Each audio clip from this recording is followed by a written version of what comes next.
The year 1887 settled over the town of Solitude like a shroud of fine red dust. It was a place carved out of defiance, a small collection of wooden buildings huddled together against the vast, unforgiving expanse of the American West. The sun was a merciless hammer in a bleached white sky, beating down on the parched earth until it cracked into 1,000 tiny fissures. The wind was a constant, dry whisper, carrying the grit that got into a man's teeth, his clothes, and his soul. Life here was hard, and the people were harder, their faces etched with the lines of drought, loss, and stubborn survival. This was a land of extremes, of searing heat and sudden, violent storms that could turn the dusty creek bed into a raging torrent in the blink of an eye. It was into this world that Clara May Thompson arrived, a solitary figure stepping down from the weekly stagecoach with a single, worn leather satchel in her hand. She was a ghost of a woman, with eyes the color of a twilight sky that seemed to hold more sorrow than a woman her age should carry. She moved with a quiet, unobtrusive grace, her simple calico dress a muted shade against the crimson landscape. She asked for little, speaking in a voice so soft it was almost lost to the wind, and soon arranged to rent the old Miller cabin, a dilapidated shack on the edge of town, its wood warped and silvered by years of neglect. The cabin's one saving grace, or perhaps its curse, was its location. It sat right on the border of the sprawling ranch owned by Elias Thorne. Elias saw her the day she moved in. He watched from the porch of his formidable stone and timber ranch house, a sentinel on the hill overlooking his domain. He was a man built of the same harsh material as the land he'd tamed, broad-shouldered, with a face that looked as if it had been carved from granite, his eyes, cold and gray as a winter sky, missed nothing. He had seen women like her before, he thought, drifting through towns like tumbleweeds, bringing with them a scent of trouble that clung to them like cheap perfume. He did not trust it. He did not trust her. The past had taught him that trust was a currency for fools, paid for in blood and betrayal. 10 years it had been since the raid, since he'd buried his younger brother and the woman he was meant to marry, their bodies riddled with bullets from men he had once called friends. The attack had left him with a festering wound in his soul and a deep, abiding solitude he guarded as fiercely as his land. This newcomer, this widow, was a disturbance to that peace, a stone tossed into the still, dark waters of his life.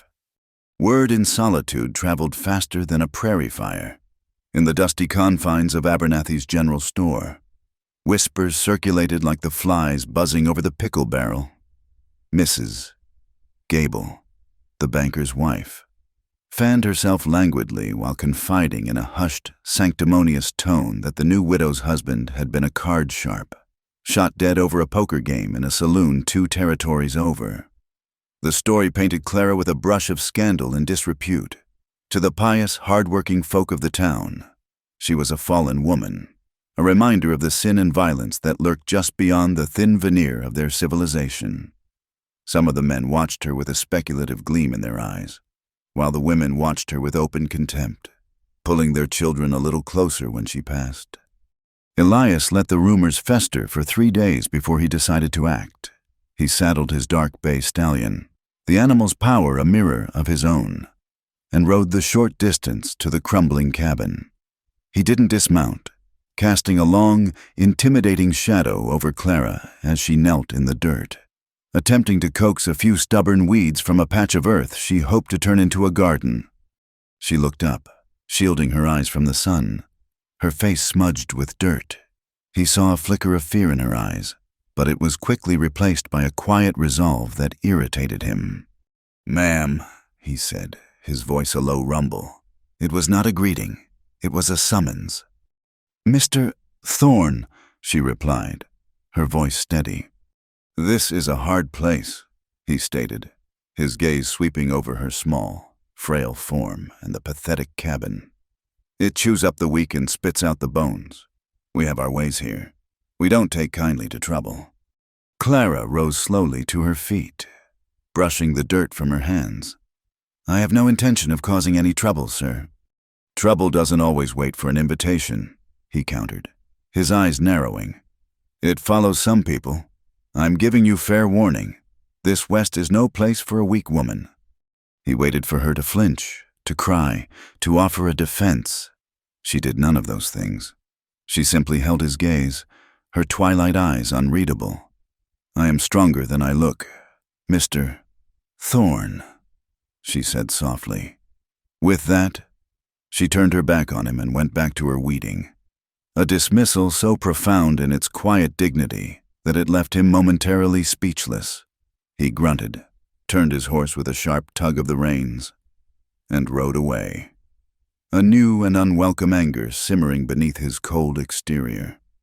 Clara, for her part, absorbed the hostility of the town and the coldness of her neighbor like the dry earth absorbed a sparse rain. She did not complain, she did not despair. She worked. She patched the holes in the cabin walls with mud and straw. She scrubbed the floors until the wood shone, and she helped where she could, in small, unnoticed ways. When the blacksmith's wife fell ill with a fever, Clara appeared at her door with a cool broth and sat by her bedside for hours, changing the cloths on her forehead.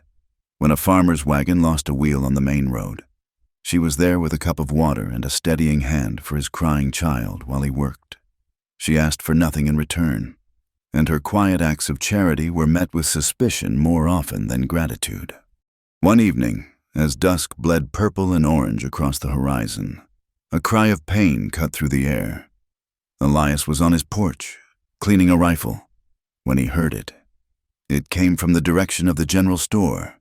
He saw little Lily Abernathy, the storekeeper's daughter, running and screaming, a stray dog nipping at her heels before her father chased it away. The girl had a nasty gash on her calf. Before Mr. Abernathy could even get his daughter inside, Clara was there. She seemed to materialize from the twilight, her steps swift and sure. Elias watched, his hands stilled on the rifle. As she knelt before the crying child, he expected hysterics, a woman's panic. Instead, he saw an incredible calm. "Hush now, little one," Clara murmured, her voice a low, soothing melody. "Let's have a look." Her hands were remarkably steady as she cleaned the wound with a cloth dipped in water from her own canteen. She tore a strip from her petticoat, her movements efficient and practiced, and bound the girl's leg with a deftness that spoke of experience. There was something in the way she tied the knot, a specific, precise twist of the cloth, something that snagged at the edge of Elias's memory like a thorn. He'd seen hands work like that before, long ago, in a haze of pain and darkness. The thought was a disquieting whisper, a ghost he couldn't quite see, and he shook his head, dismissing it as a trick of the fading light.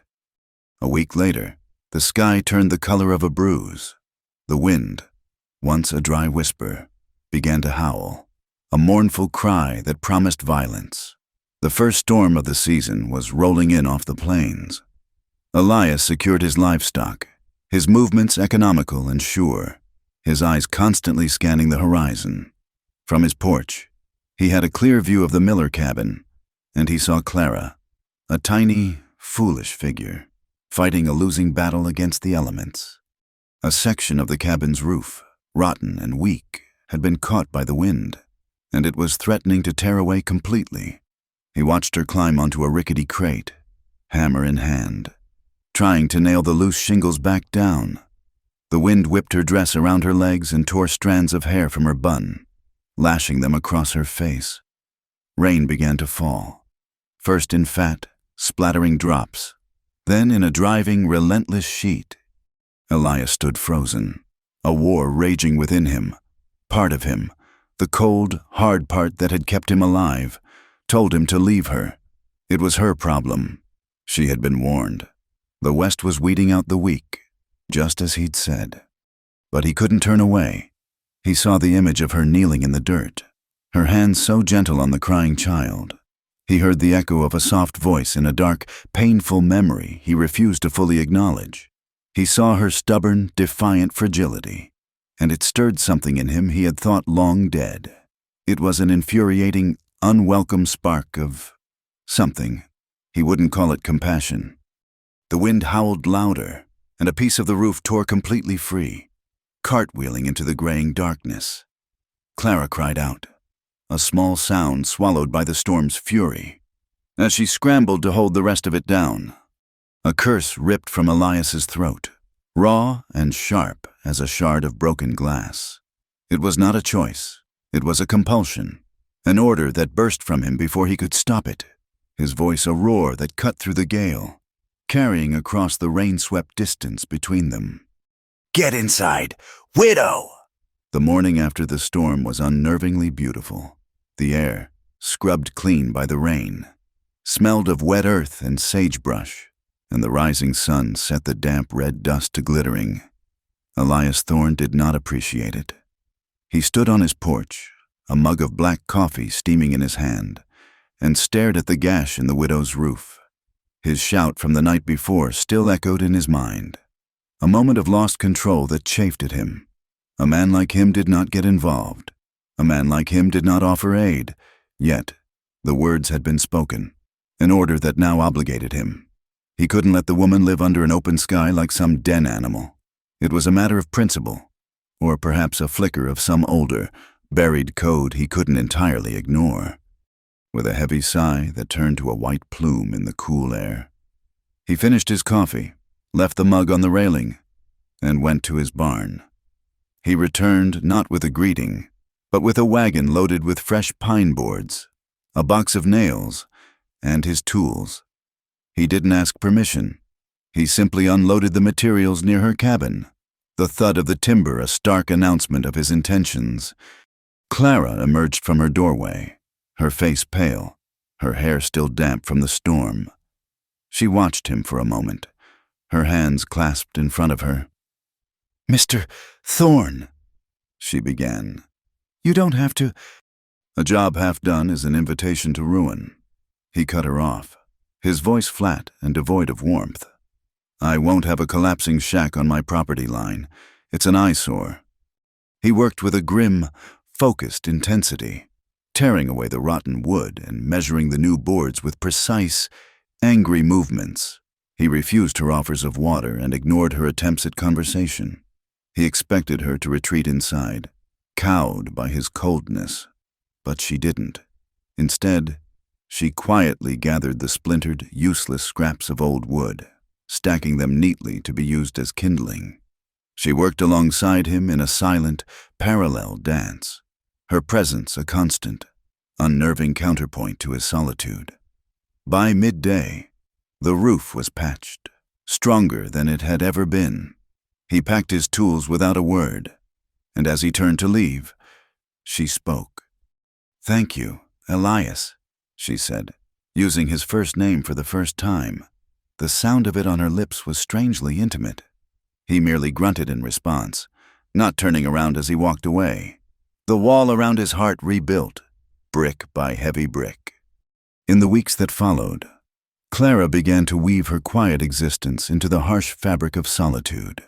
The small patch of earth she had been tending began to sprout neat rows of beans, squash, and corn, a defiant splash of green against the red dirt.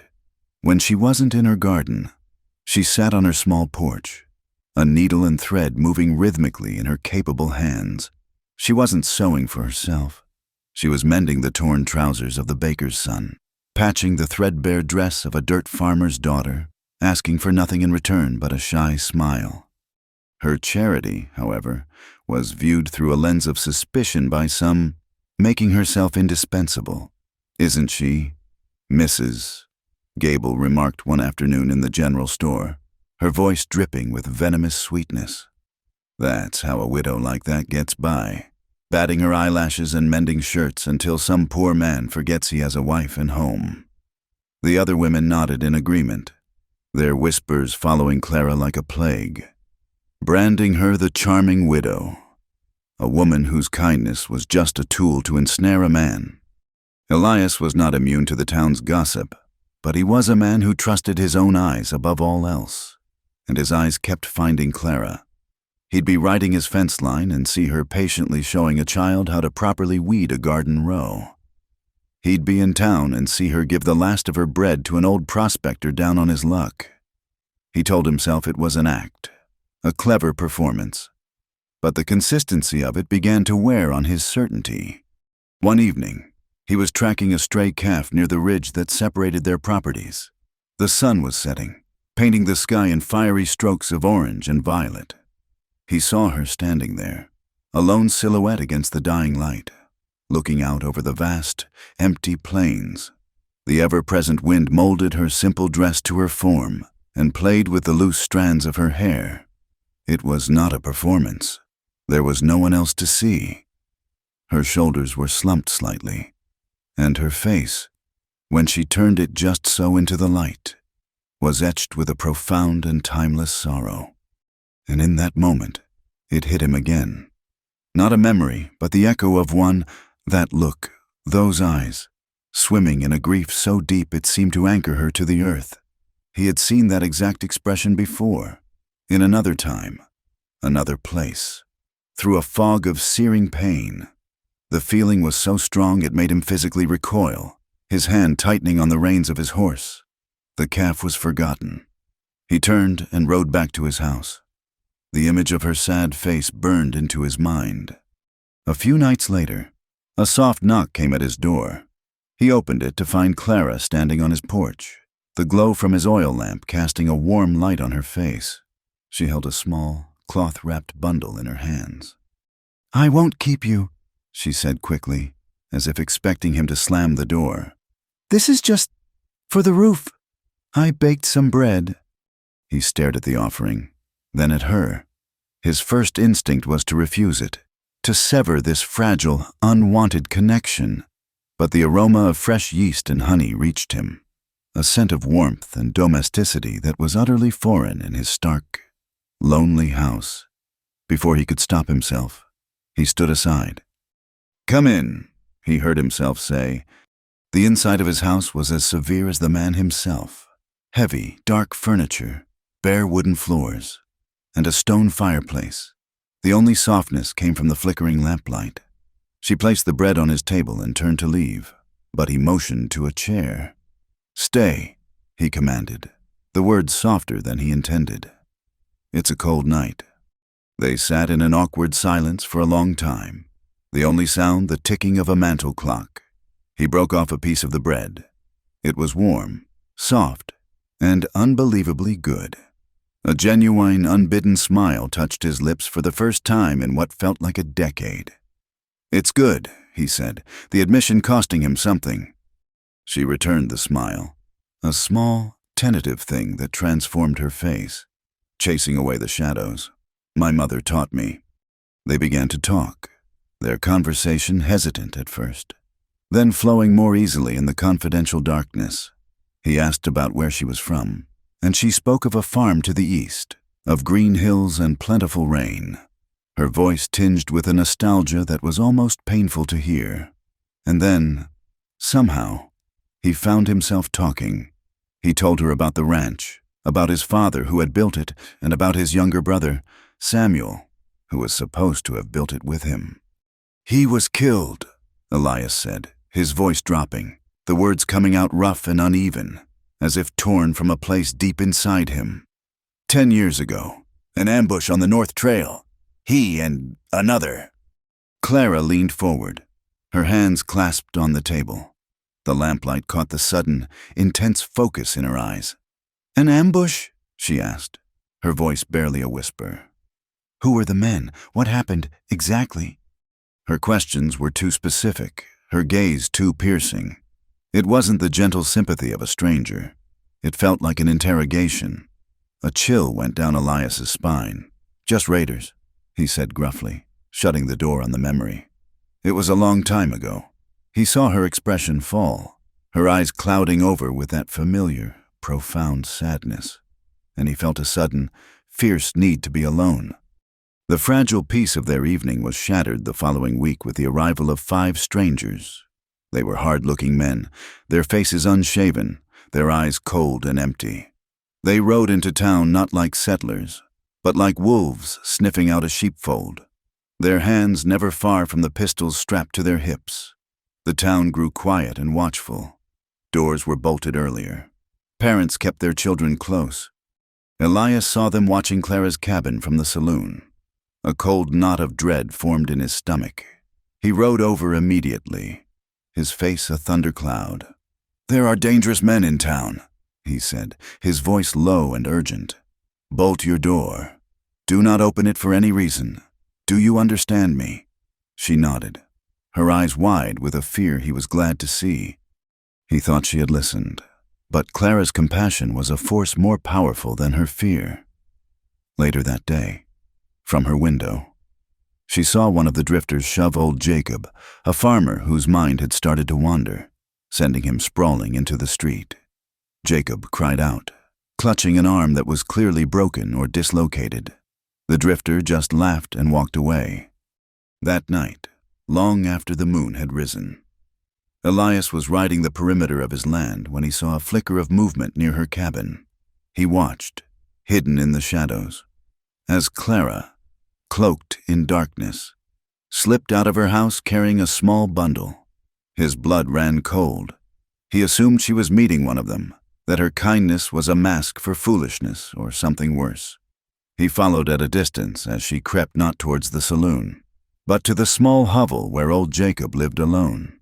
She slipped inside, and a candle was lit. When she emerged 20 minutes later, he was waiting for her on the path, a figure of pure, cold rage. He grabbed her arm, his grip like iron. "What were you doing?" he snarled, his voice a low whip crack in the night. "Did you not hear a word I said? I told you to stay inside." "Jacob was hurt," she said, trying to pull away. "I was just setting his arm. I brought him some poultice for the pain." Elias's anger didn't subside. It twisted into something hotter, more confusing. He was furious at her for disobeying him, for putting herself at risk, for making him feel this white-hot spike of terror for her safety. "You think you can save everyone, don't you? Wandering around in the dark, playing the saint? Who do you think you are? Those men are not good people. They would have hurt you for sport." She stopped struggling. She stood perfectly still, her face illuminated by the moonlight, and looked directly into his eyes. Her own quiet anger rose to meet his, a steady, unyielding flame. Her voice, when she spoke, was not loud, but it cut through his rage and struck him silent. "I once saved a man far worse than them," she said, her words clear and precise in the cold night air. And he lived.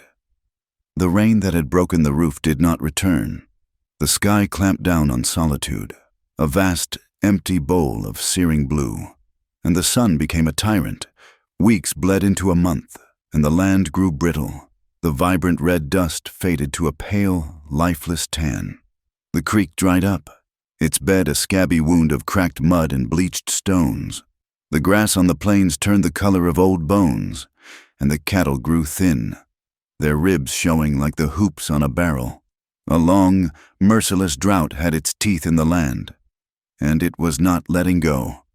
Most of the town's wells grew shallow, yielding a bitter, muddy trickle before giving up entirely. Yet the old miller well on Clara's property, dug deep and forgotten for years, continued to provide. It was a miracle of cool, clear water. At first, she shared it freely, leaving buckets on her porch for anyone in need. But as the drought worsened, her generosity became a point of contention.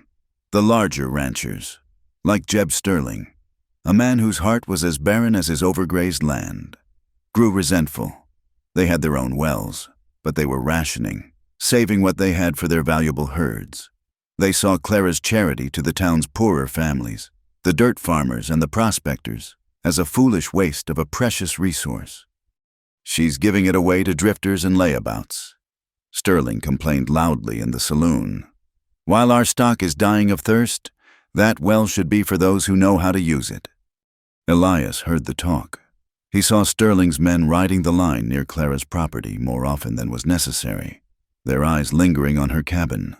A cold, protective instinct, one he refused to name, took root in him.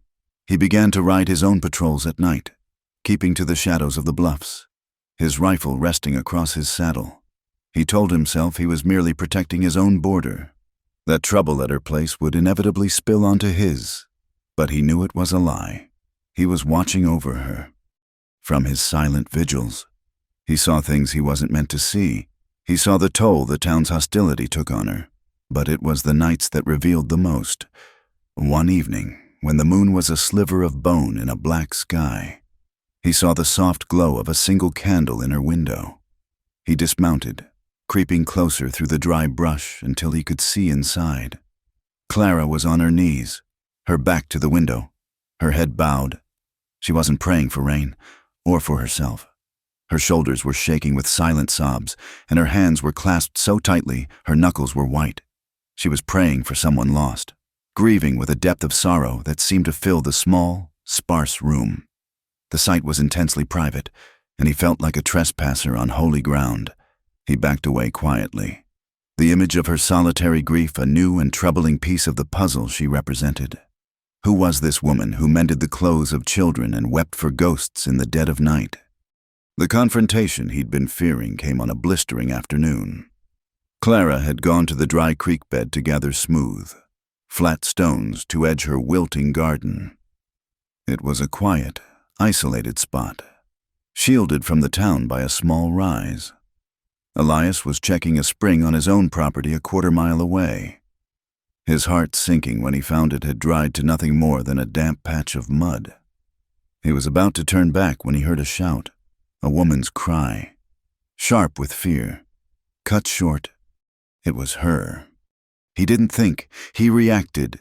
He spurred his horse, leaping over the dry creek bank, his hand already on the butt of his pistol. He saw them, a man, one of the hard-faced drifters who had lingered in town after his companions had left, had Clara backed against a wall of crumbling rock. His body was pressed against hers, one grimy hand tangled in her hair, the other fumbling with the bodice of her dress. A roar of pure primal fury erupted from Elias's chest. He was off his horse before it had fully stopped, covering the ground in 3 long strides. The drifter turned, his face a mask of surprise that quickly twisted into a snarl. He released Clara and drew a knife, its blade glinting wickedly in the sun. "This ain't your business, Thorn!" he spat. Elias didn't waste breath on words. He met the man's charge with a brutal efficiency born of battlefield experience. He deflected the knife hand with his left forearm and drove his right fist into the man's jaw with the force of a battering ram. The crack of bone was sickeningly loud in the afternoon stillness. The man staggered back, stunned, but he was wiry and desperate. He lunged again, this time low, the knife arcing toward Elias's gut. Elias twisted, bringing his arm up to block, but the movement was an awkward one. A searing, white-hot pain exploded in his left shoulder as the strain tore at something old and poorly healed.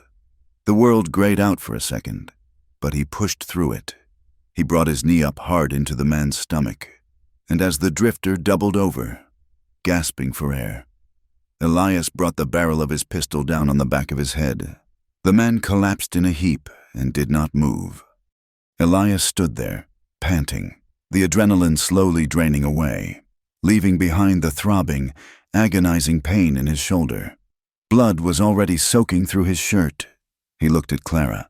She was pressed against the rock wall, her eyes wide with shock, her dress torn at the collar. Then she moved. She rushed to his side, her own terror forgotten. "You're hurt," she breathed, her eyes fixed on the spreading stain of red on his shirt. "It's nothing," he gritted out.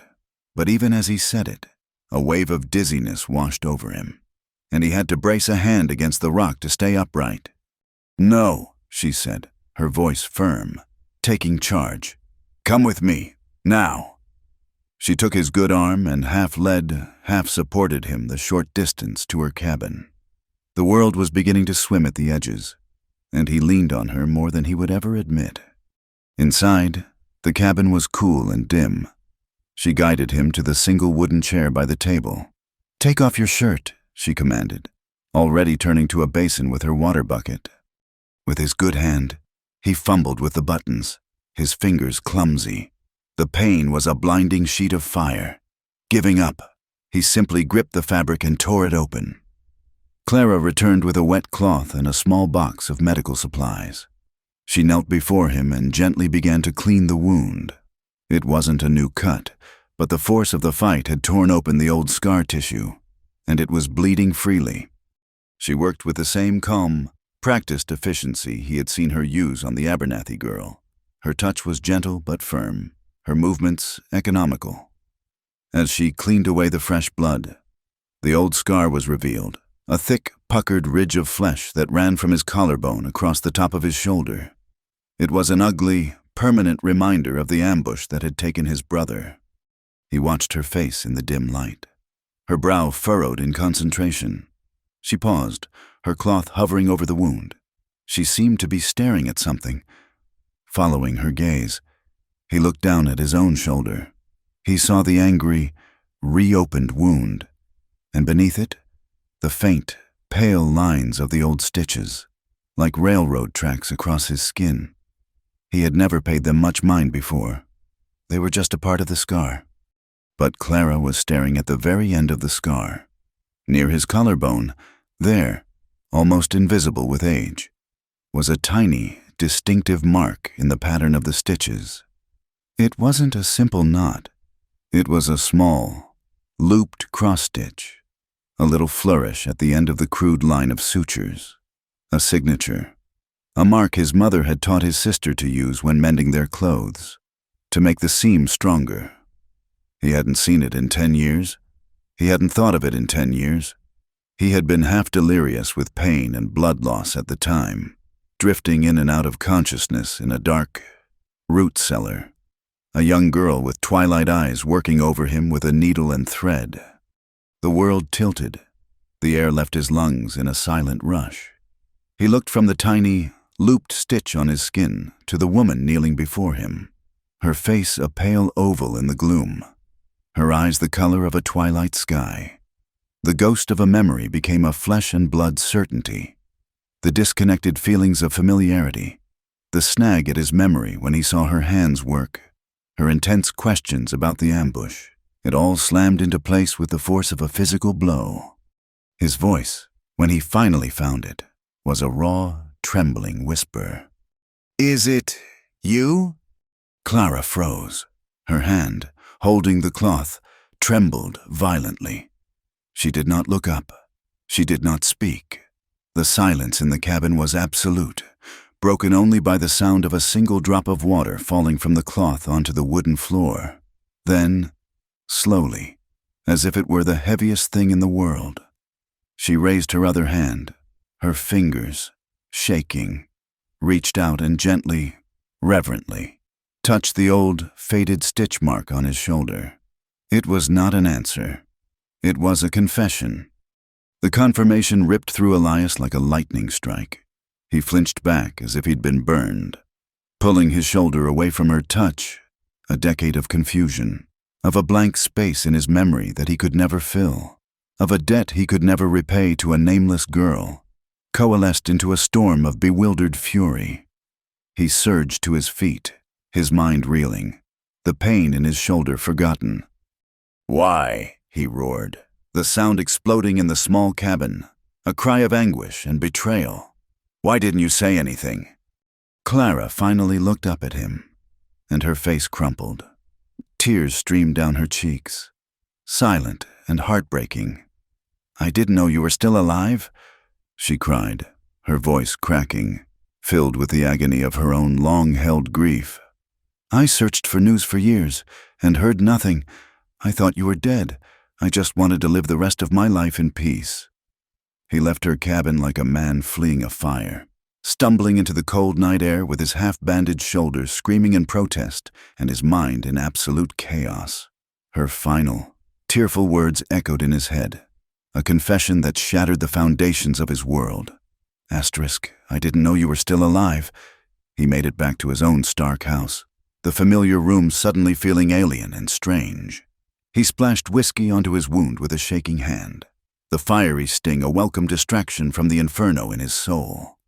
Sleep did not come that night, nor the next. He was haunted. Whenever he closed his eyes, two images fought for dominance.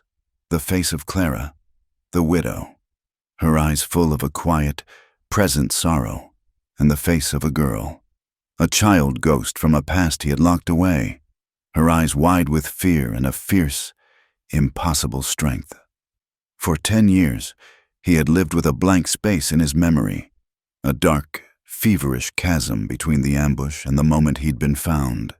He had accepted it as a scar on his mind, a companion to the one on his shoulder. Now, Clara's presence had thrown a lantern into that abyss, and the things illuminated within it were terrifying and undeniable. He let the memory take him, finally and completely. Asterisk, asterisk, asterisk, asterisk. The world was noise and fire and betrayal, the crack of rifles echoing in the narrow canyon. The face of Jed, a man who'd eaten at his father's table, twisted into a mask of greed as he fired on them. The grunt of pain from his brother Samuel as he fell from the saddle. Elias's own body jolting as the bullet tore through his shoulder. A white-hot poker that threw him from his horse. He'd managed to fire back, to crawl into a thicket of rocks, but the world was already fading to a pinprick of light, the scent of gunpowder and his own blood filling his senses before the darkness took him completely. Asterisk. He awoke to a different darkness. It was cool and smelled of damp earth, potatoes, and fear. He tried to move, but a bolt of agony shot through him, pinning him down. A soft light flickered, and a face emerged from the gloom. A girl. She couldn't have been more than 12 or 13, with a thin, dirt-smudged face and a tattered, patched dress. Her eyes, huge and dark, in the lantern light, were the color of a twilight sky. "You're awake," she whispered, her voice trembling. "Don't talk. They might still be out there." Asterisk. Asterisk. He was in a root cellar. He could see the shadowy outlines of shelves and barrels. The girl held a bowl of water and a rag. With hands that shook but never faltered, she began to clean the clotted, gruesome wound on his shoulder. He drifted, the fever a merciful tide pulling him under. Each time he surfaced, she was there. She brought him water, a thin, watery broth, and she worked on his shoulder with a needle and a coarse, heavy thread he later realized she must have pulled from a burlap sack. Asterisk. Her work was clumsy but determined. Each push of the needle sent waves of agony through him, but he was too weak to protest. Through the haze of pain, he heard her whispering to him, her words a lifeline in the darkness. You have to live," she'd murmured, her small brow furrowed in concentration as she pulled a stitch tight. "Someone, somewhere, is waiting for you. You have to live." Asterisk. Asterisk. One time, when the fever was at its worst, he thought he saw his mother's face in hers. He'd reached out, his hand falling weakly at his side. The girl had taken it, her small, calloused fingers wrapping around his. She held on until the shaking stopped. Asterisk. The next time he woke, he was alone. The cellar was silent. A sliver of daylight cut through a crack in the heavy wooden door above. The girl was gone. On a crate beside him was a cup of water and a piece of hardtack. She had vanished as completely as an apparition, leaving behind only the crude, life-saving stitches in his shoulder and a ghost in his memory. Asterisk, asterisk, asterisk. The past was no longer a ghost. It had a name, Clara. The revelation was too immense, too world-altering, to be based on a fever dream and a single, unique stitch. Elias needed certainty. He saddled his horse, his shoulder a dull, throbbing ache, and rode out, not towards town, but east. He rode for 2 days, his mind a relentless churn of questions. Why had she run? Why had she never tried to find him? And why, in God's name, had she kept it a secret now? He found what he was looking for in Silver Creek, in the form of a retired doctor named Miller, a man with watery eyes and a memory that was, thankfully, still sharp. Elias found him on the porch of a small, neat house, rocking in a chair. Thorn. Doctor, Miller said, squinting. Haven't seen you in a decade. What brings you all this way? Shoulder acting up. You remember? Elias asked, his voice tight. A man doesn't forget a wound like that, the old doctor said, nodding. Or the circumstances. Found you in the root cellar of that abandoned homestead off the North Trail, half dead from fever. Whoever stitched you up did a terrible, wonderful job. Ugly as sin, but it held you together until I got there. Always wondered who it was. The homestead was empty. Some folks said a family of squatters had been there, but they vanished right after the ambush. A man, a woman, and a young girl, I believe. It was all the confirmation Elias needed. A girl. She had been real. She had saved him, and now she was living in a rundown shack on the edge of his land. The ride back to Solitude was a blur. He no longer felt anger or betrayal. All he felt was a profound, aching sense of a debt so large it was immeasurable. He had carried a decade of grief for his brother, but he had never truly considered the life he himself had been given back. A life given to him by a terrified child in a dark cellar. He rode into town just as the midday sun reached its zenith. A small crowd was gathered in front of the general store, their attention focused on two women. Elias recognized the loud, imperious voice of Mrs. Gable, the banker's wife. The target of her tirade was Clara. A curse on this town is what she is, Mrs. Gable proclaimed, her voice shrill. Ever since she arrived, we've had nothing but drought and trouble. She brings the memory of sin and death with her, and the land itself is rejecting her presence. Clara stood alone, her basket of mended clothes on the ground beside her. She did not flinch or cry. She simply stood there, absorbing the woman's hatred with a quiet, heartbreaking dignity, her face pale but her back straight. Something inside Elias snapped. The cold, hard wall he had spent 10 years building around his heart crumbled to dust. He dismounted and walked directly into the center of the crowd. The people parted for him, their eyes wide with surprise. He walked until he was standing right in front of Clara, shielding her from Mrs. Gable's venomous glare. He looked at Clara, at the sorrow in her twilight eyes, and then he turned to face the crowd. He reached down and took her hand. Her fingers were ice cold, and she flinched at his touch, but he held on, his grip firm and protective. You're wrong, Mrs. Gable, Elias said, his voice quiet but carrying with an authority that silenced the entire street. This woman is not a curse. She is the only reason I'm standing here today. He lifted their joined hands slightly, for all to see. 10 years ago, after my brother was murdered, I was left for dead. I would have bled out in the dust if not for her. She found me. She hid me. With nothing but her own 2 hands. She stitched me back together and saved my life. His voice grew thick with an emotion no one in Solitude had ever heard from him. And now, I owe her mine. A stunned silence fell over the crowd. Mrs. Gable's mouth hung open, her face flushing a deep, mottled red. The townspeople looked from Elias's granite-hard face to Clara's tear-streaked one, their expressions shifting from scorn to confusion, and then to a dawning, reluctant respect. They were not just looking at a scandalous widow anymore. They were looking at a savior. That night, he went to her. He knocked on the door of the small cabin, and she opened it, her eyes wary. He didn't speak, he just looked at her, and she stood aside to let him in. They sat by the small hearth, the flickering flames of a low fire casting dancing shadows on the walls. For a long time, they just sat in the thick, charged silence, the unspoken history of a decade hanging between them. I spent years, she said finally, her voice a near whisper, wondering what happened. If you lived, I was too scared to go back. My father, he made us run.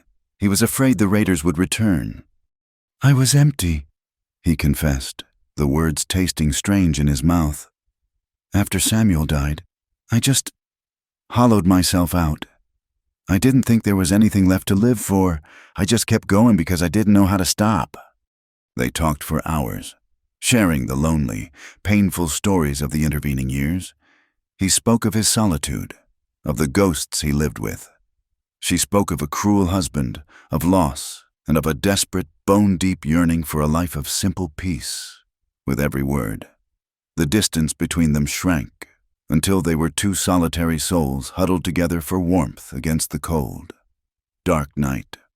He looked at her, truly looked at her, and saw not the widow, not the ghost from his past, but the woman, Clara, strong and wounded and beautiful. He reached out, his hand hesitating for a moment before his fingers gently brushed a tear from her cheek. She leaned into his touch, her eyes fluttering closed. He leaned in, slowly, giving her every chance to pull away. She didn't. He pressed his lips to hers. The kiss was not one of passion, but of homecoming. It was long and slow, and trembled with the weight of 10 years of solitude. It was the taste of forgiveness, the feeling of a profound debt being repaid, not with land or with money, but with the simple, miraculous act of human connection. When they finally broke apart, she rested her forehead against his, her breath warm on his lips. A soft, shuddering sigh escaped her. "I thought I never deserved to love again," she whispered into the space between them. The kiss by the fire was not an end, but a beginning. It cracked open the door to a world neither Elias nor Clara had allowed themselves to imagine for a decade. In the days that followed, a quiet, unspoken rhythm developed between them.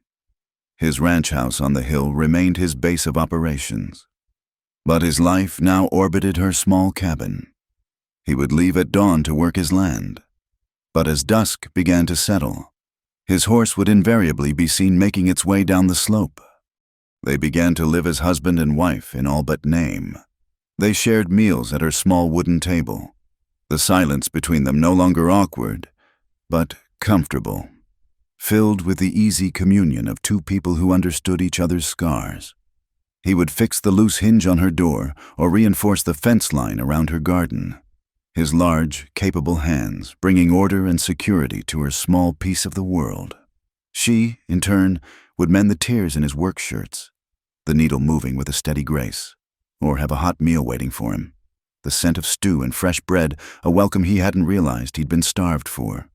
The town of Solitude watched, their gossip silenced by Elias's public declaration, replaced now by a quiet, waiting curiosity. They saw a change in him. The hard, granite edges of his grief had softened, and while he was still a man of few words, the cold emptiness in his eyes had been replaced by a watchful, protective warmth whenever he looked at her. Their shared confessions had created a bond of profound emotional intimacy, but a different kind of longing simmered just beneath the surface, the deep, aching need for human touch after years of profound loneliness. It came to a head one night when a summer storm, gentler than the one that had first thrown them together, rolled across the plains. The rain pattered softly on the newly mended roof as they sat inside, the cabin lit by a single flickering candle that cast their shadows, long and dancing, on the wooden walls. He had been telling her a story about his brother, Samuel, a rare, fond memory of them fishing in the creek as boys. A genuine smile touched his lips, and Clara, watching him, felt her heart swell with an emotion so powerful it was almost painful. She reached across the small table and laid her hand over his. His story faltered. He looked down at her small, slender hand on his larger, calloused one. The simple contact was like a spark to dry tinder. He turned his hand over and laced his fingers through hers, his thumb stroking the back of her palm. The air in the cabin grew thick, charged with a decade of unspoken need. He looked up, his gray eyes searching hers, asking a question for which there were no words. She gave him his answer by squeezing his hand, her own gaze unwavering. He rose from his chair, pulling her gently to her feet. The space between them vanished. For a long moment, he simply held her, his arms wrapped around her as if he were afraid she might disappear. He buried his face in her hair, inhaling her scent of soap and prairie dust and woman. She, in turn, pressed her cheek against the rough fabric of his shirt, feeling the strong, steady beat of his heart against her ear. It was the sound of life, of safety. His touch was hesitant at first, almost reverent, as his hand came up to cup her jaw, his thumb tracing the line of her cheekbone. The years of solitude had made them both strangers to this language, and they were learning it together, touch by tender touch. His lips found hers, softly at first, then with a deepening hunger that she met with her own. It was a kiss of desperation and discovery, of two starved souls finding a feast. He swept her into his arms and carried her the few steps to her simple rope bed. In the golden, wavering candlelight, they shed the last of their defenses, the layers of grief and hardship and loneliness falling away with their clothes. This was not a frenzied act of passion, but a slow, deliberate reclaiming of something they both thought had been lost to them forever. His hands explored her with a gentle awe, mapping the lines of a body that had endured so much, while her touch soothed the rigid, battle-hardened lines of his. After so many years of being only themselves, isolated islands of pain, the act of joining together was a profound release, an emotional and physical catharsis that transcended the body.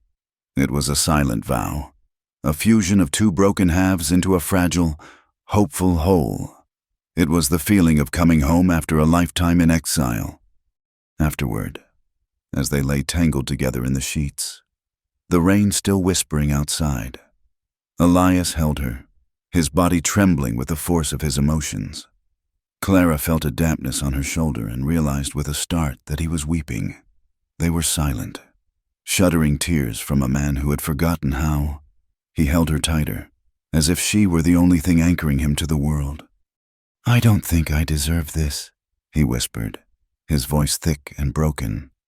"A happiness like this, after everything I lost, everyone I failed." He pulled back just enough to look at her, his eyes shining in the candlelight. "But if you give me a chance, Clara, I swear on my brother's grave, I will not let you go." Their newfound peace, however, was a fragile thing in a hard land. Elias's public protection had silenced the town gossips, but it had drawn the attention of a more dangerous man.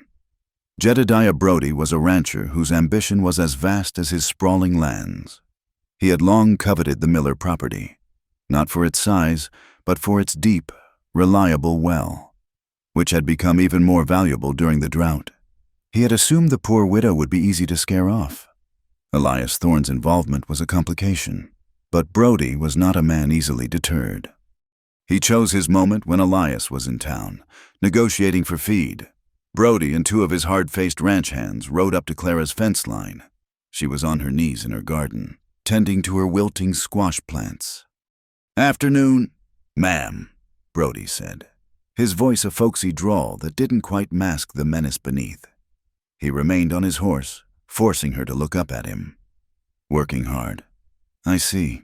Seems a shame to waste so much effort and so much good water on a plot this small." "It's enough for me," Clara replied, rising slowly, her heart beginning to beat a little faster. "Perhaps," Brody mused, spitting a stream of tobacco juice near her feet. "But a woman alone, this is no place for you. Accidents happen, snakes, fires. It's a dangerous world. I'd be willing to take this troublesome little plot off your hands. For a fair price, of course. Save you the inevitable heartache." The threat was unmistakable. Clara stood her ground, her chin held high. "The property is not for sale. Mr. Brody." Brody's smile was thin and cold. "Everything is for sale. Widow. You think on it." He tipped his hat in a mockery of politeness and rode off, leaving a palpable sense of dread in his wake. When Elias returned, he knew something was wrong the moment he saw her face. She told him what had happened, and a change came over him that was terrifying to behold. The warmth in his eyes vanished, replaced by chips of glacial ice. He didn't raise his voice. He didn't swear. He simply said, "Stay inside," and walked back to his horse. He found Brody coming out of the saloon.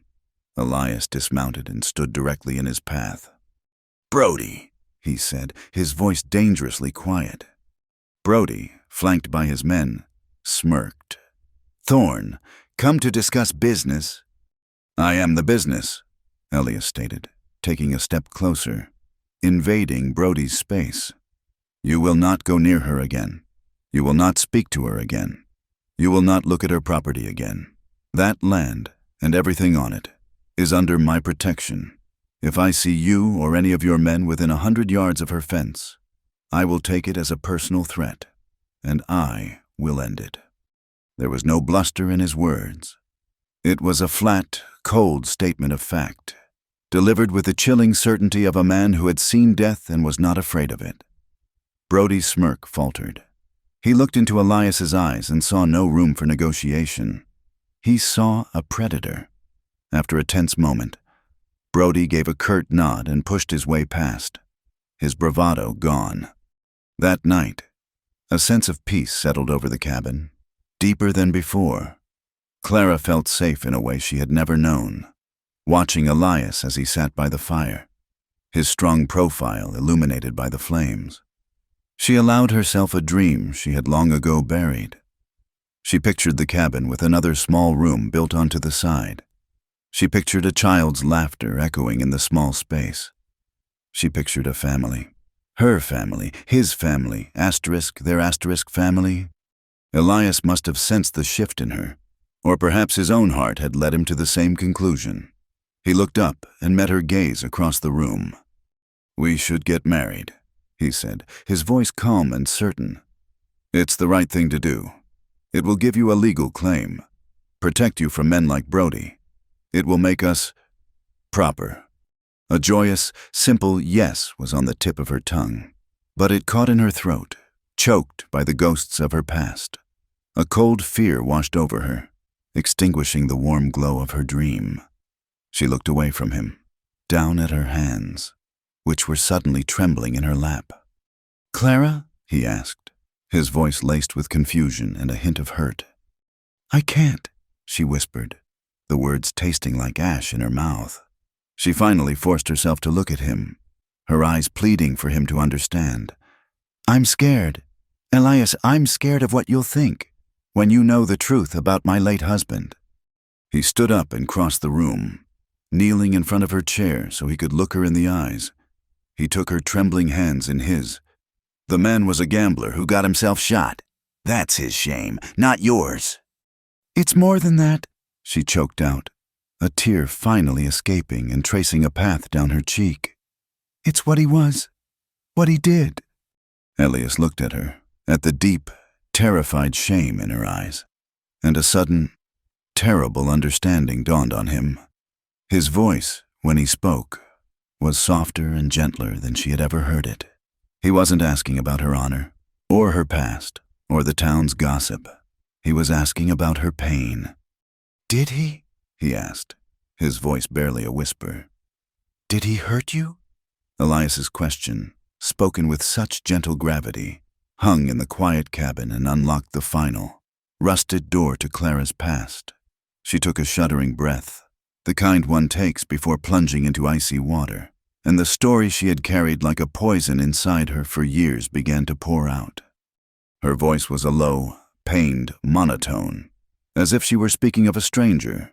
She told him of her father, a good man broken by bad luck, who, in a moment of drunken despair, had sold her into marriage to settle a debt. Her husband, Silas Croft, was a liquor trader with a charming smile for his customers and fists of stone for his wife. He was a man whose cruelty was a constant, simmering presence in their small, isolated home.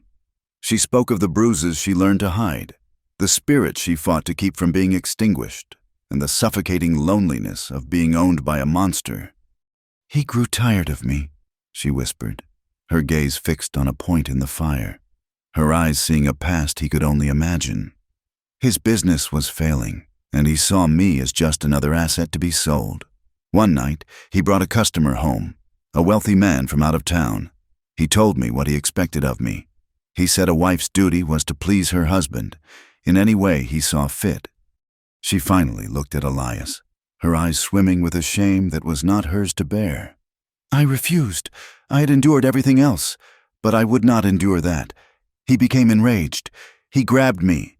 He was trying to drag me into the bedroom. Her voice broke. There was a struggle. He kept a knife on the mantelpiece, a big, ugly skinning knife. He reached for it.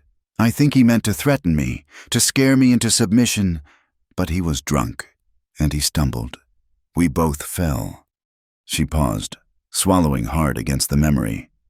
When I scrambled to my feet, he was still on the floor.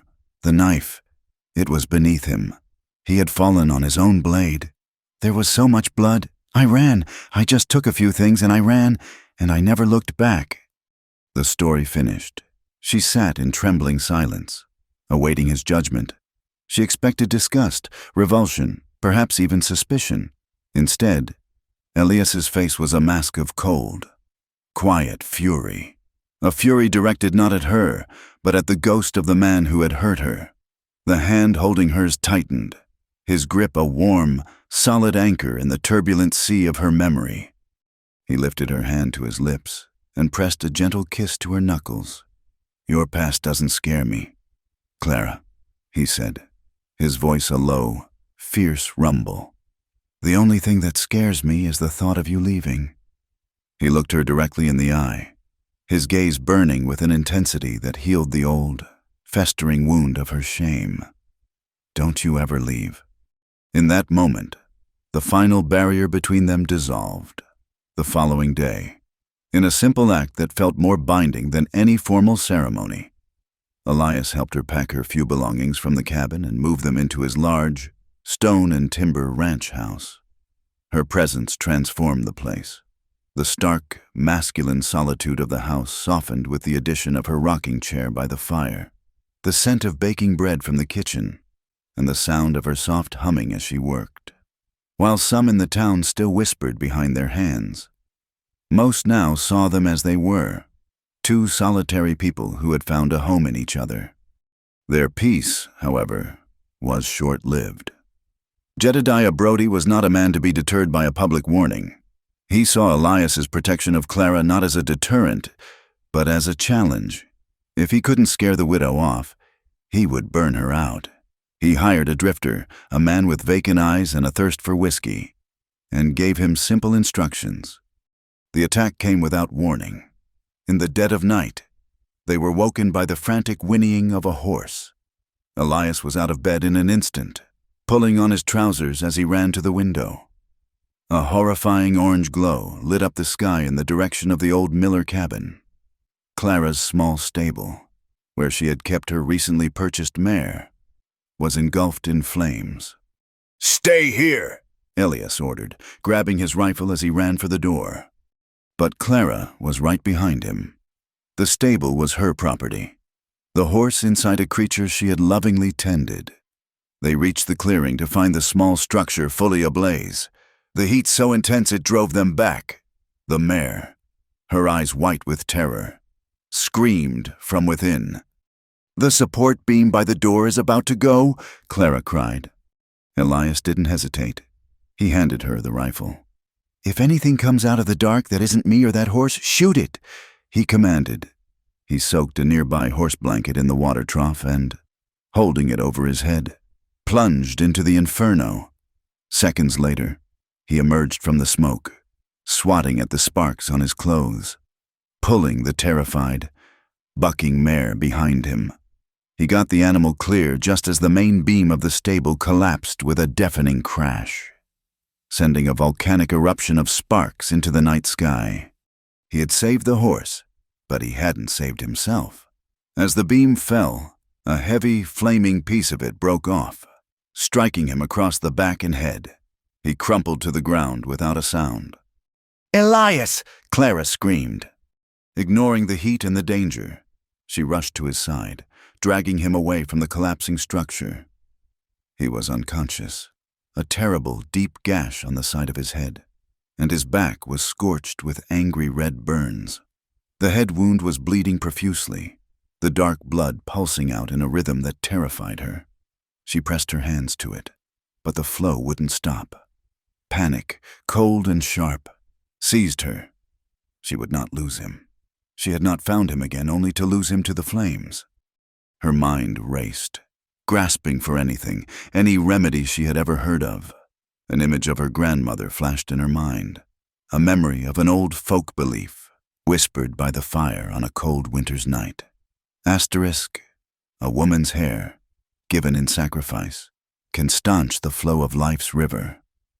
It was a desperate, pagan thought, but in that moment, it was all she had. She dragged him the rest of the way to the ranch house, laying him on the floor.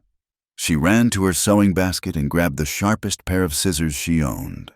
Without a second thought, she gathered her long, thick hair that fell to her waist, hair that Elias had buried his face in just nights before, and began to cut. She hacked at it, the sound of the shears unnaturally loud in the quiet room, until a great dark mass of it lay on the floor. Taking the shorn locks, she packed them tightly into the bleeding gash on his head, binding it all with a torn strip of clean sheet. It was a desperate, primitive act of love and sacrifice. For days, she did not sleep. She nursed him, cleaning his burns with cool water and herbs, forcing broth and water between his lips, and praying with a ferocity she didn't know she possessed. The doctor from Silver Creek came and went, shaking his head and speaking of miracles when he saw that the bleeding had stopped and the fever, while high, had not taken him. On the fourth day, he stirred. His eyes flickered open, hazy and unfocused at first, before they found her. He tried to speak, but his voice was a dry rasp. She held a cup of water to his lips, her hand trembling. He drank, then looked at her. He took in her shorn hair, now jagged and short around her face, and the exhausted, dark circles under her eyes. He saw the remnants of the fire, the depths of her fear, and the unyielding strength that had pulled him back from the brink. A single tear traced a path from the corner of his eye into his hairline. His voice, when he finally spoke, was a fragile, broken whisper, but his words were the strongest she had ever heard. "You didn't just save my life twice," he breathed, his eyes holding hers. You saved my soul." His recovery was slow, but his resolve was forged anew in the fire. The attack had shown him just how vulnerable they were. Brody would not stop. As soon as he could sit up without the world spinning, Elias made his declaration. "I'm riding to the county seat next week," he said, his voice stronger now. "I'm seeing a lawyer. The deed to your land will be put in your name, legally and ironclad. And my land will be put in both of our names, as husband and wife. This is our home now. Clara, no one will ever threaten it again." News of the fire and of Elias's injury spread through Solitude.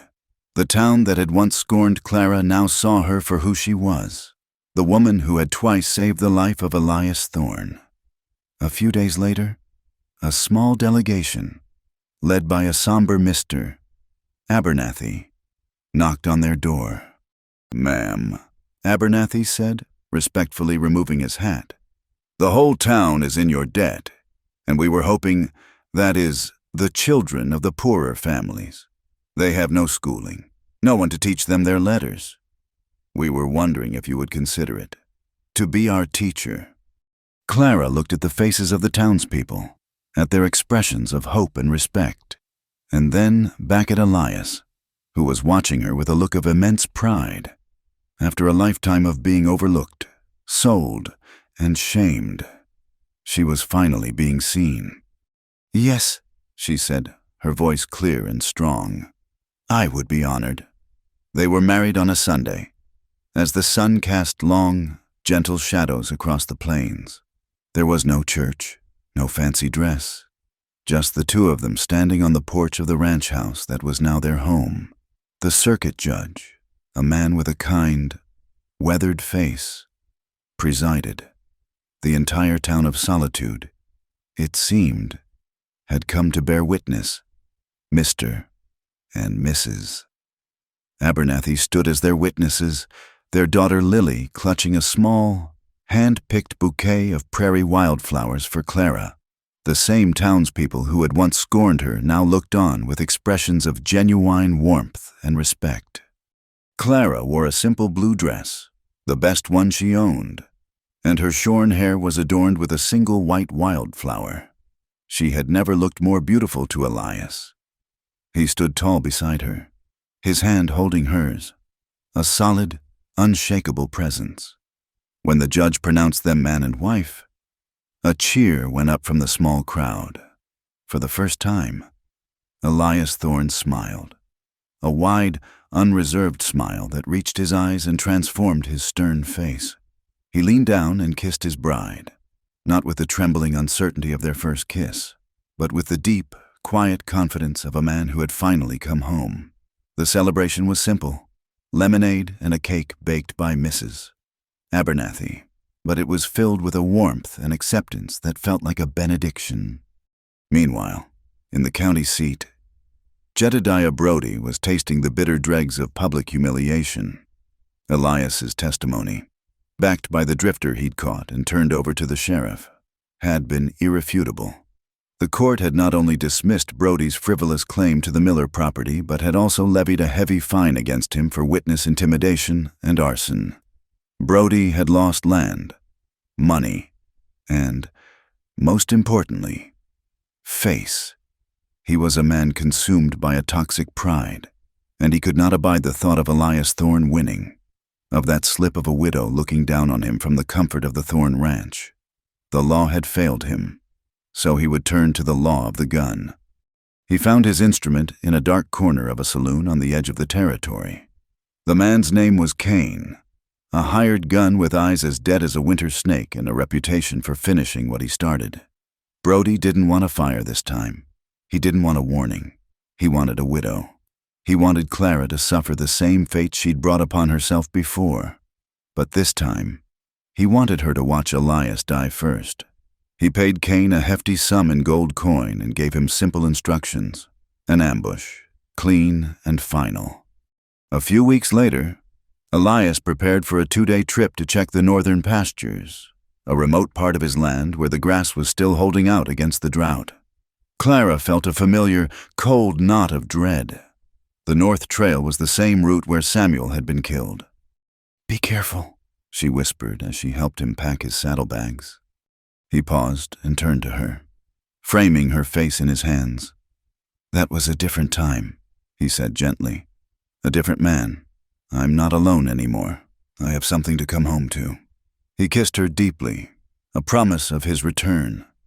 But the feeling of unease lingered long after he had ridden out of sight. That afternoon, she went into town for supplies. As she was leaving the general store, she overheard 2 of Brody's ranch hands talking by the water trough. They were drunk, their voices loud and careless. "Can't believe the boss paid a man like Kane that much gold," one of them slurred. "Just to shoot one man." "It ain't just the man," the other chuckled darkly. "It's the message. Brody wants Thorne gone. Kane will be waiting for him at Red Creek Crossing tomorrow at dawn. Thorne won't even see it coming." Clara's blood ran cold. The world seemed to tilt on its axis. Red Creek Crossing. It was the only way back from the northern pastures. They knew his route. They knew his timing. She didn't think. She didn't weigh the risks. She simply acted. She ran to the stable, threw a saddle on her mare with frantic, clumsy hands, and rode out of town like a woman possessed, kicking the horse into a desperate, lung-burning gallop. She rode through the night, the moon a-cold, indifferent witness in the sky. She pushed the mare harder than she ever had, her mind a frantic prayer. Asterisk, let me be in time. Please, let me be in time. She arrived at the crossing just as the first, faint gray light of dawn began to pierce the darkness. The area was a shallow canyon, littered with rocks and scrub brush, a perfect place for an ambush. She dismounted, her heart hammering against her ribs, and crept forward on foot, searching the shadows. She saw him first, a flicker of movement on the ridge opposite the trail, a man with a rifle, settling into position, the rising sun glinting off his long gun barrel. Cain. Then she heard it, the steady, familiar hoofbeats of Elias's horse, coming down the trail. He was riding calmly, his guard down. Just as they'd planned, he was still 100 yards away, too far to hear her shout. She had no choice. She broke from cover, running not towards Elias, but towards the trail he was on, waving her arms frantically. "Elias, get down!" He saw her, his face a mask of confusion. At the same moment, the gunman on the ridge saw her too. The plan was ruined. A curse echoed from the rocks, followed by the deafening crack of a rifle. Clara didn't see the muzzle flash. She only saw Elias, a perfect target on his horse. In the split second the bullet took to cross the canyon, she reacted on pure instinct. She launched herself at him, hitting his leg in the side of his horse with all her force. The impact shoved the horse off balance. Elias, caught by surprise, was knocked sideways in the saddle just as the bullet sliced through the air where his chest had been a second before. But the bullet still found a mark. A searing, white-hot pain tore through Clara's left arm as she fell, the force of the projectile spinning her around and throwing her to the ground. Elias saw the puff of dust from the ridge, saw Clara fall, saw the blood bloom on her sleeve. The world went red. The cold, controlled man he had been for a decade vanished, consumed by a white-hot, incandescent rage. Before his horse had even stopped moving, he was off it, his own rifle in his hands. He hit the ground, rolled behind a rock, and brought the weapon to his shoulder in one fluid, deadly motion. A second shot from the ridge slammed into the rock near his head, showering him with stone chips. But Elias was no longer the target. He was the hunter. He had seen the muzzle flash. He fired once, a single, calculated shot.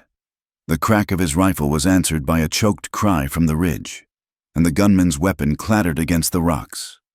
Elias didn't wait to see if the man was dead. He was already moving, scrambling over the rocks towards Clara. She was on the ground, trying to sit up, her face pale with shock and pain, her left arm held tightly against her body. "Elias," she breathed, her eyes wide with fear for him. "I'm here," he said, his voice rough with emotion as he knelt beside her, his hands gently probing the wound. "I'm here." The bullet had gone clean through the fleshy part of her upper arm. It was bleeding badly, but it had missed the bone. She would live. Relief, so powerful it almost brought him to his knees, washed over him. He tore a strip from his own shirt and tightly bound the wound. He looked up at the ridge, his eyes cold as death. "Stay here," he ordered. He rose and began the climb, his movements swift and silent. He found Cain behind a cluster of rocks, a dark hole in his chest, his dead eyes staring at the sky. A few feet away, Brody's horse was tethered. The story was clear. Brody hadn't just paid the man. He had come to watch. Elias scanned the canyon. He saw him, a lone rider, already a quarter-mile away, galloping frantically back towards the territory line. Brody was running. Elias didn't chase him. He went back to Clara. He gently lifted her into his arms and carried her to his horse. He mounted, seating her in front of him, and they began the slow, careful ride back to town. The sheriff, armed with Elias's testimony, caught up with Brody before he reached the border. The town of Solitude was finally, truly, at peace. Clara's recovery was slow. The wound became infected, and for a week, she was lost in a fever. Elias never left her side. He sat in a chair by her bed, day and night, bathing her forehead with cool water and talking to her, his voice a low, constant murmur. He told her stories he had never told another living soul. He told her about growing up on the ranch, about learning to ride on a stubborn pony named Buck, about the time he and Samuel tried to build a raft and nearly floated away down the creek. He told her about his mother's kindness and his father's strength. He laid his entire life, his entire heart, bare for her in that quiet, sick room. One night, the fever broke. She awoke to find him asleep in the chair, his head slumped on his chest, his hand holding hers even in his sleep. A week later, she was able to sit on the porch, wrapped in a blanket, while he sat beside her. A soft rain was falling, the same kind of gentle, life-giving rain that had fallen the night they first came together. He leaned close, his lips brushing her ear as he whispered, "That first night in the cellar, you told me to live, and that night of the storm, you shouted at me to get inside. You were a girl, then a widow." He paused, his voice thick with emotion. "You're my wife now, Clara, but you were always my savior." A gentle smile touched his lips. "And you don't ever have to tell me to get inside again. I'm already there. I'm inside your heart, and I'm never leaving." Peace settled over the Thorn Ranch like a warm, familiar blanket. The violent seasons of ambush and fire, of drought and fear, gave way to a time of quiet, steady growth. Life found its rhythm, marked not by the crack of a rifle, but by the rising of the sun and the ringing of a simple school bell. Clara's school, housed in the now rebuilt and expanded Miller cabin, became the heart of the community's future. Every morning, children from all walks of life, the sons of ranchers, the daughters of farmers, the quiet, shy children of prospectors, would make their way to her door. She taught them their letters and their numbers. But more than that, she taught them kindness. She showed them, through her own quiet example, that a person's worth was not measured by the land they owned or the name they carried, but by the compassion in their heart. The cabin, once a symbol of her isolation and sorrow, was now filled with the sound of laughter and the scratch of chalk on slate, a testament to the life she had built from the ashes of her past. Elias, too, found his purpose not just in protecting what was his, but in nurturing it. He plowed a new field, not with the grim determination of a man fighting starvation, but with the hopeful energy of a man planting for a future. He sowed it with barley, the green shoots of vibrant, defiant promise against the red earth. He worked his land with a renewed spirit, the ghosts of his past finally laid to rest, replaced by the vision of a future with Clara by his side. The man who had once seen only borders and threats now saw horizons and possibilities. Clara's story, whispered from one town to the next, became a quiet legend in the territory. It was a story of survival, of love, and of a quiet strength that had tamed the heart of the West's most solitary man.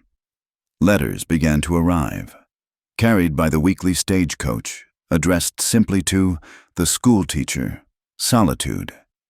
They were from women in distant, dusty towns, women who saw a reflection of their own struggles in Clara's story. "How do you keep a soft heart in a hard land?" one letter asked, the handwriting shaky but earnest. "They call my husband a fool for his kindness, and me a weakling for my own. Your story gives me hope." Clara answered every letter, her replies filled with simple, honest wisdom, her words a beacon to other women navigating their own wildernesses. One afternoon, Elias came to her with a look of quiet resolve in his eyes. "The old cabin," he said. "The school is thriving there, but it was your first home here. I want to make it right." He wasn't just talking about the fire damage. He was talking about the memories, about the symbol of her lonely, difficult beginning. He began to rebuild it himself, not as the dilapidated shack it had been, but as a proper home. He used new, strong timber, and his work was precise and loving. He raised the roof, added a new porch, and built real glass windows to let in the light. But he did something more. On the east side of the structure, he built a new room, small and perfect, with a window that would catch the morning sun. "What's this room for?" Clara asked one evening as they stood watching the sunset paint the new, unpainted wood in shades of rose and gold. Elias didn't look at the room. He looked at her, his gaze soft and full of a quiet, certain hope. "For the future," he said simply, "for whoever is meant to join us here." He was not just building a house. He was building a sanctuary for the family he now dared to dream of. Their love, born in trauma and forged in fire, had settled into a deep, abiding peace. Their nights were their own, a quiet haven from the world. They would often sit on the porch of the main house, the vast, star-dusted sky arching over them, a silent witness to their journey. One such night, with the Milky Way a shimmering river across the heavens, Clara fell silent. Elias watched as she slowly, thoughtfully, placed a hand over her own belly, a gesture of quiet wonder and profound hope. The movement was small, almost unconscious, but to Elias, it was as loud as a thunderclap. He felt a wave of emotion so powerful it threatened to unmoor him. Not fear or doubt, but a fierce, protective joy that was utterly new. He reached out and covered her hand with his own, his calloused fingers interlacing with hers over the slight, hopeful curve of her stomach.